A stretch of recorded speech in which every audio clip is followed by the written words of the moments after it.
Miles and I have known each other since we were 2 because our parents are best friends. Now I would not say Miles is my best friend. He is a good friend and we do hang out on occasion but see each other on all major holidays because of our parents. We are in our early 20s. The problem started because of a dumb childhood memory. When we were 8, we had a wedding play on school aftercare. I played the bride and Miles the groom. It was a play. With horrible songs and uncoordinated kids. Our parents made pictures and videos of that. And we each have one picture on our family picture walls. Miles is dating Lindy. They met 3 years ago and started dating last year. Lindy does not like me. So every time we coincide at a celebration, she makes a comment about me being the typical girl best friend. She one time said that I secretly wanted to sleep with Miles. I have no clue where she got that impression from. Miles and I have different friend groups and schedules. Besides the monthly catch-up over food, we didn't really meet that much. Things got worse when Lindy saw the wedding play picture. The comments just got more. She even started DMing me on Instagram saying she knew what game I was playing. I talked to Miles once about this, and he told me to give her time. So his birthday was on Saturday and I was invited. Lindy wrote me saying something along the lines that she was going to supervise me. This was their first birthday as a couple, and I was not allowed to take up his time. I was honestly just fed up. I tried talking to Miles once more, but he said the same thing. So I just skipped out. When the party started I wrote a quick sorry I can't come and told him my mother was going to bring his present. Now he is upset with me for missing his birthday. Lindy is mad that I made it all about myself, and my parents are upset I missed a family function. Ida? Edit, I didn't show anyone the messages because it didn't want to make more out of this than it is. I didn't want to poison anyone against Lindy, especially not if she is a new fixture in Miles' life. That would make both our lives more difficult. I hope that just talking about it might be the more adult thing. My parents are not mad at me or blowing up my phone. A la Reddit fashion. They and Miles' parents were just bummed out that this was the first birthday that I ever missed. As to why she is jealous, I have no idea. Neither of our parents ever wanted us to get together. There were no jokes or anything about it. I think they also never would want that. The wedding play picture is in the living rooms because they love the picture and it was our first play. Update 1. After my post, I talked to Miles. At first, he was kind of mad and thought I had been blowing things out of proportion. Some more details are in my last post. We came to the conclusion of taking more distance while he figures that all out. Mainly because I did not want the added stress of petty drama. Then I talked to my parents and explained to them what was going on. They were really upset by how Lindy treated me. Obviously, they weren't going to get involved, but it was nice to get that off my chest. Then, nothing else happened. Until Tuesday evening. Wednesday was a holiday, so some of my friends took the opportunity to go to an Irish pub to do karaoke. At some point, my best friend and I went to pee and touch up our makeup. Then Lindy and some of her friends walked in and kind of cornered us. It wasn't pretty. They stared loudly talking about man-stealing bitches and how some women were just born to be homewreckers. And imagine being pathetic enough to pretend to be a guy's friend to fuck him and how pick-me's are the worst. They kept kind of edging us physically into the part where the hand dryers were while pretending we were not there. Until my best friend had enough and Dee just pushed through them while pulling me behind her. We were almost at our table when Lindy went right behind me and pulled my hair, so that I fell backward onto like a metallic piece where you were supposed to put your feet on. It hurt so bad that I started to see white. And then a girl next to Lindy poured beer on me. I cannot really tell you what happened, but there was a scuffle, and someone dropped one of those heavy pint glasses on my head.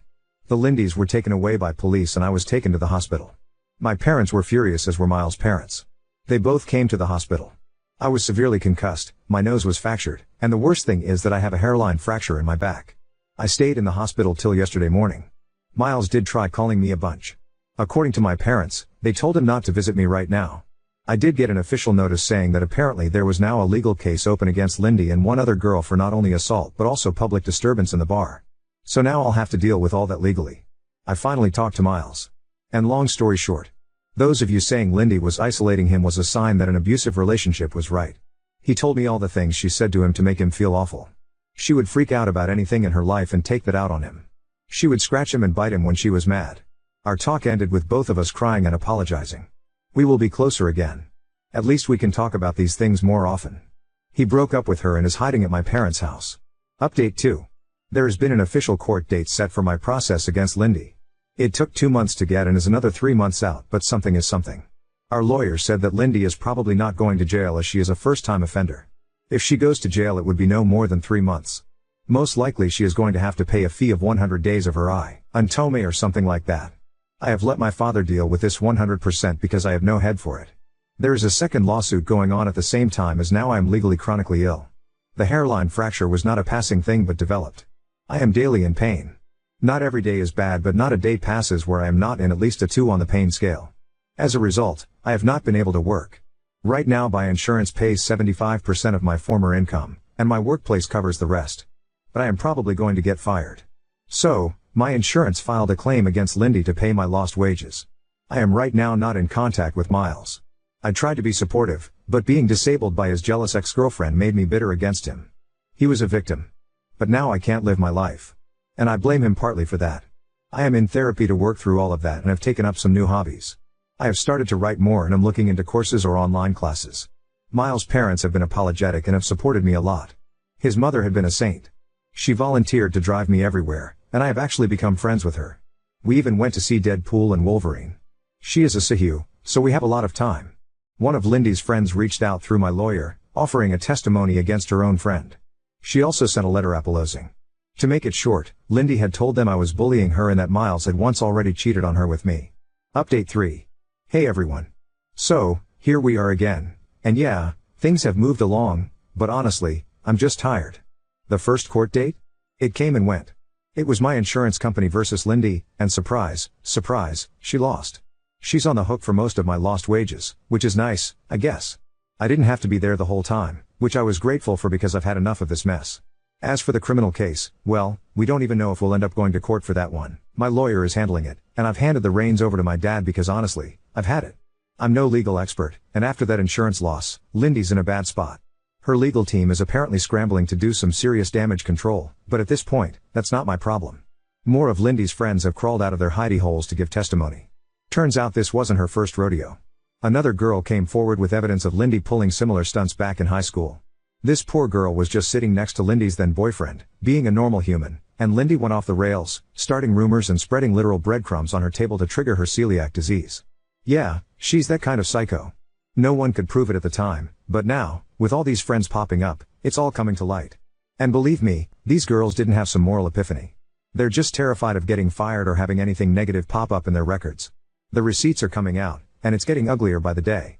Now, let's talk about Miles, because that's a whole other dumpster fire. I'm still not speaking to him. Turns out he's known for a while that Lindy was threatening him with bad things if he didn't cut me off and make his parents stop talking to me. And this idiot laughed it off. Thought she meant breaking up with him or something. But no, she was dead serious, even started stalking me and one of his cousins. She made some fake profile and was sending cryptic messages to his cousin. What did Miles do? Talked her down. Yeah, that's it. She kept giving him ultimatums, and he just rolled with it. So, yeah, I'm even angrier at him now. He knew she was unhinged and didn't do a damn thing about it. He let her spiral while I got dragged through the mud. His dad finally got involved and dragged him to the police, where they filed reports about all the crap Lindy pulled. They have evidence now from the stuff with Hi's cousin and even photos from when Lindy got physical with him. So, at least something's happening on that front, but it's too little, too late if you ask me. As for Lindy, well, she's gone radio silent. Except for TikTok, of course. My friends keep sending me her cringy videos, and it's honestly kind of disturbing. She's acting like nothing's happening, like her whole life isn't unraveling. She's got a new boyfriend now, and they're making those awful lip-sync videos together.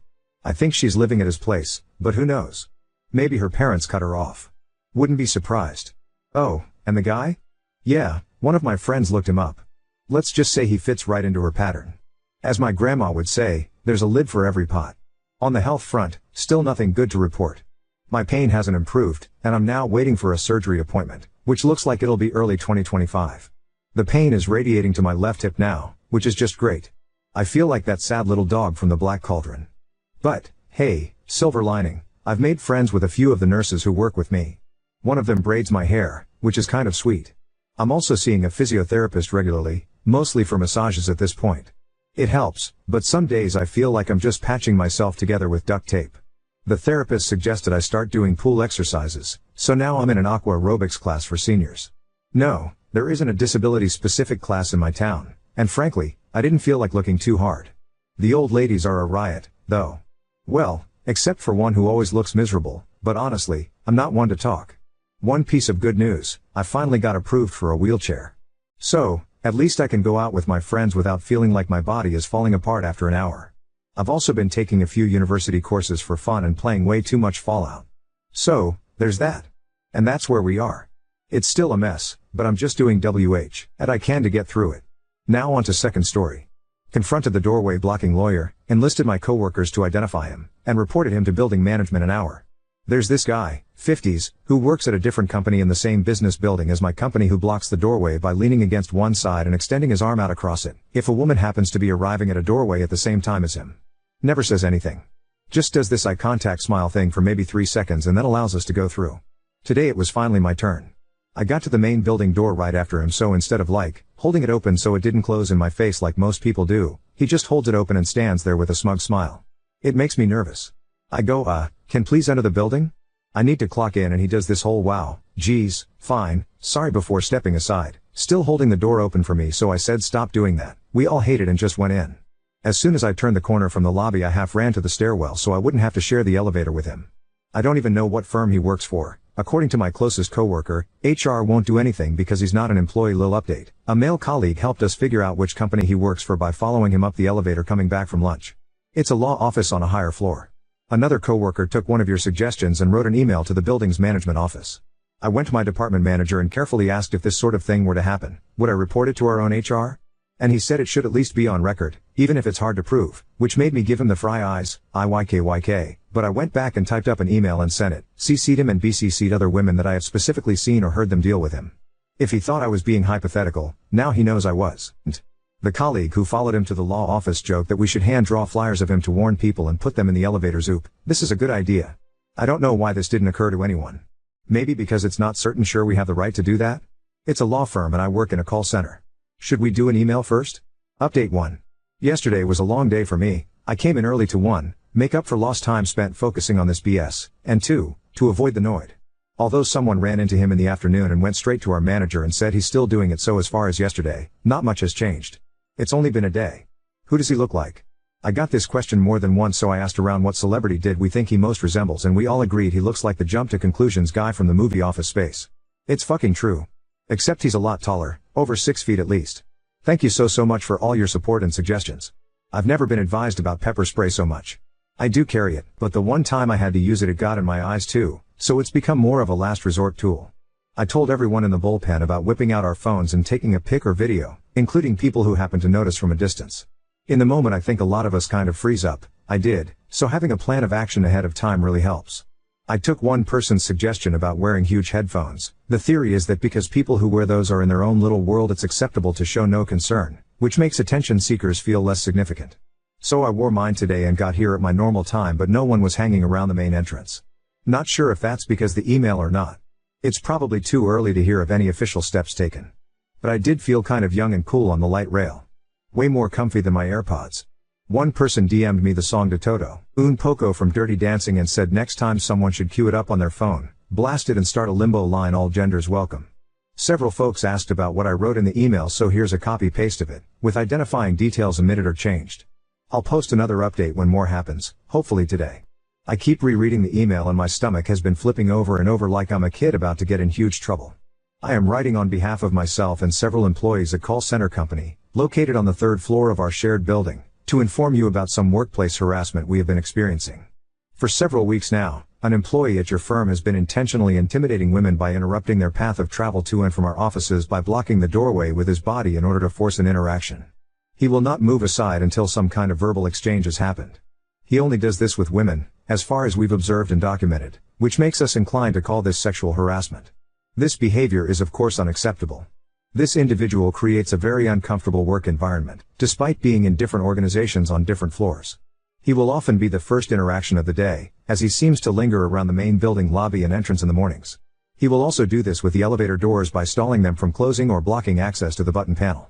This has been setting a tone that interferes with having a secure working experience. Many of us have made multiple attempts to address the issue with this person directly, including myself, who told him firmly that we do not like it when he does this. We are requesting that your firm take immediate action to investigate and address this issue. This has already been discussed with our department manager and HR department, and they're looking forward to hearing from yours. I have CC'd them on this email, as well as the Blah Blah Plaza building manager.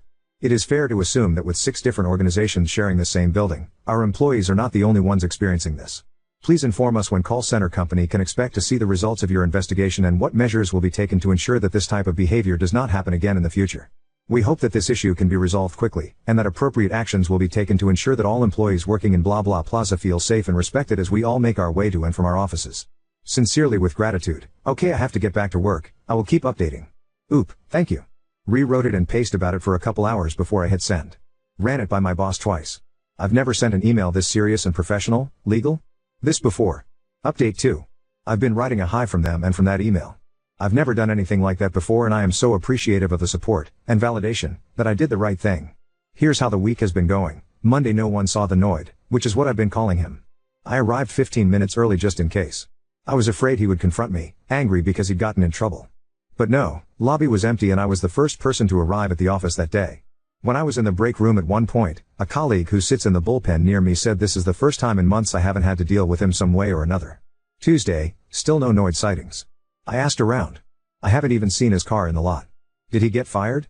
It was super busy that day and I was pretty much glued to my desk, so I didn't have time to meet with my manager or anything besides shooting him a quick "Hey, any response?" via Teams before I left for the day. I didn't want to be pushy but really wanted to know.